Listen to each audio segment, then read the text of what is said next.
Yes, this is Rosal. Brothers and sisters, we heard the footstep of horses coming with the Lord Jesus and his angels. Hello, this is Rosal again, your evangelist. Where is your name in these three books? Book of Life, Book of Remembrance, or in the Book of Iniquity?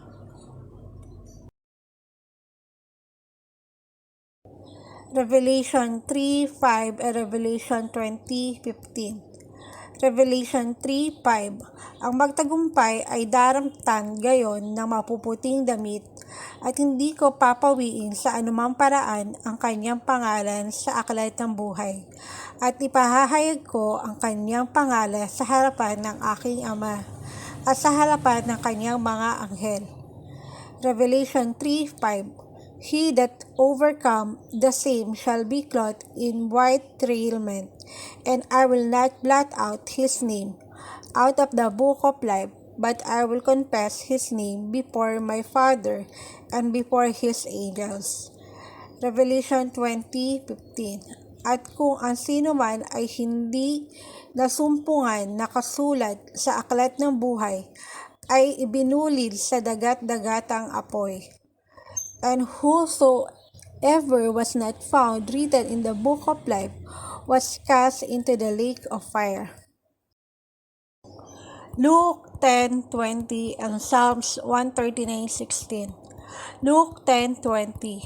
Gayon may huwag ninyong ikagalak ito na ang mga espiritu ay nagsisuko sa inyo, kundi inyong ikagalak na nangasusulat ang inyong mga pangalan sa langit. Luke 10:20. Notwithstanding in this rejoice not, that the spirits are subject unto you, but rather rejoice, because your names are written in heaven. Psalms 139:16. Nakita ng inyong mga mata ang aking mga sangkap na di sakdal, at sa iyong aklat ay pawang nangasulat, kahit na ang mga araw na itinakda sa akin nang wala pang anuman sa kanila. Psalms 139:16. Thine eyes did see my substance, yet being unperfect, and in thy book all my members were written, which in continuance were fashioned, when as yet there was none of them. Revelation 13:8 and Revelation 21:27. Revelation 13:8. At ang lahat ng nangananahan sa lupa ay magsisamba sa Kanya, na ang Kanyang pangalan ay hindi nasusulat sa aklat ng buhay ng Kordero na pinatay buhat ng itatag ang sanlibutan. Revelation 13:8. And all that dwell upon the earth shall worship him, whose names are not written in the book of life of the Lamb, slain from the foundation of the world. Revelation 21:27. At hindi papasok doon sa anuman paraan ang anumang bagay na karumal-dumal o siyang gumagawa ng kasuklam-suklam at ng kasinungalingan, kundi yaon lamang na mga nakasulat sa aklat ng buhay ng Kordero. Revelation 21:27. And there shall in no wise enter into it anything that defileth, neither whatsoever work abomination, or make a lie, but they which are written in the Lamb's book of life. The book of life means, ang librong aklat ng buhay ay ang ibig sabihin ay listahan ng mga taong maliligtas. Kaya, kung yung pangalan mo ay nakasulat doon sa panahon ng pag-iimbestiga sa iyong pangalan, ay maliligtas ka. Pero kung hindi ka nakasulat doon, ay makakasama ka sa mga susunugin sa apoy kasama ni Satanas. Hindi po ako ang nagsabi nito. Ang Biblia po, sa Revelation 20:15. The book of life means list of people who will be saved. If your name is written in it, you will be saved. If you do not have the right to be in the fire, you will be in the fire with Satan. I didn't say that. The Bible. From Revelation 20:15. About Book of Remembrance. Juan 3:16. Sapagkat gayon na lamang ang pagsinta ng Diyos sa sanlibutan, ibinigay niya ang kanyang bugtong na anak upang ang sino man sa kanya sumampalataya ay huwag mapahamak kundi magkaroon ng buhay na walang hanggan. John 3:16. For God so loved the world that He gave His only begotten Son, that whosoever believe in Him should not perish, but have everlasting life. Paliwanag, dito po sa 1:3:16 ay may gagawin tayong tulong para po tayo maligtas. Sumampalataya po tayo at may award po tayo, buhay na walang hanggan. Explanation. Here in John 3:16, we will do something to save ourselves. We have faith and we have eternal life. James 1:27 and Romans 10:9. Santiago 1:27. Ang dalisay na relihiyon at walang dungis sa harapan ng ating Diyos at Ama ay ito dalawin ang mga ulila at mga babaeng bao sa kanilang kapighatian at pag-ingatan walang dungis ang kanyang sarili sa sanlibutan. James 1:27. Pure religion and undefiled before God and the Father is this, to visit the fatherless and widows in their affliction and to keep himself unspotted from the world. Romans 10:9. Sapagkat kung ipahahayag mo ng iyong bibig na si Jesus na Panginoon at sasampalataya ka sa iyong puso na binuhay siyang mag-uli ng Diyos sa mga patay, ay maliligtas ka.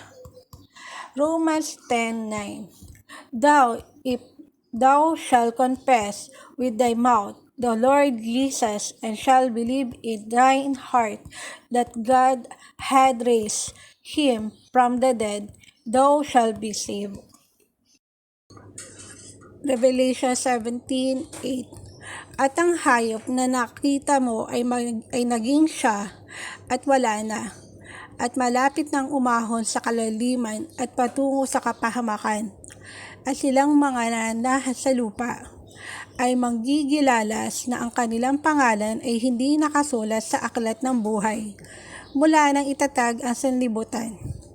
Pagkakita nila sa hayop kung paano naging siya at wala na at darating. Revelation 17:8. The beast that thou sawest was and is not, and shall ascend out of the bottomless pit, and go into perdition, and they that dwell on the earth shall wonder whose names were not written in the book of life from the foundation of the world, when they behold the beast that was, and is not, and yet is. Paliwanag, Revelation 17:8. Basta wala kang record sa aklat ng buhay simula ng iyong buhay, ay wala ka ng pag-asa ng maligtas. Kaya sorry na lang, ang Biblia po ang nagsasabi yan, hindi po ako. Explanation to Revelation 17:8. As long as you have no record in the book of life, the beginning of your life has no right hope of salvation. I'm sorry, the Bible says that, not me. The Book of Remembrance is a list of good things that people did.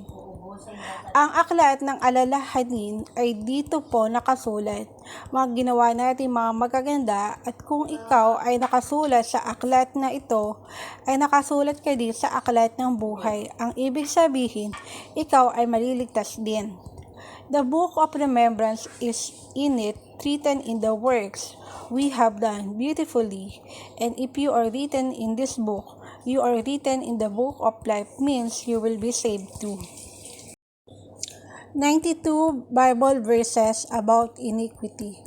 Exodus 34:7, na gumagamit ng kaawaan sa libo-libo na nagpapatawad ng kasamaan at ng pagsalangsang at ng kasalanan at sa anumang paraan ay hindi aariin walang sala ang salarin, na dinadalaw ang kasamaan ng mga ama sa mga anak at sa mga anak ng mga anak hanggang sa ikatlo at ikaapat na salin.